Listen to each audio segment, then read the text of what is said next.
Namaste.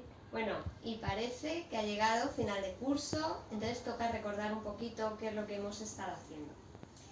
Bien, hemos trabajado este año mucho la meditación, aprender a entrar dentro de nosotros mismos, a ser testigos, a encontrarnos en el silencio. También hemos trabajado mucho lo que es el yoga físico, hemos trabajado también yoga con cinta, yoga en la pared, yoga en parejas, hemos trabajado muchas cosas. Hemos trabajado algún mudra, hemos trabajado también la respiración o pranayamas, pero lo más importante, el verdadero trabajo yogi, es aprender a calmarnos a través de la respiración, por ejemplo, y pase lo que pase fuera, encontrar nuestro centro, encontrar nuestro equilibrio.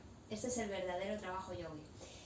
Y recordamos, llevamos deberes, tenemos los 9 tibetanos o bien el saludo al sol todos los días, muy importante que lo hagamos, y daros las gracias por todo lo que hemos convivido, lo bien que se ha trabajado con vosotros, el grupo ha sido muy amable, ha sido un verdadero placer y agradezco de corazón todo. Bueno, namaste.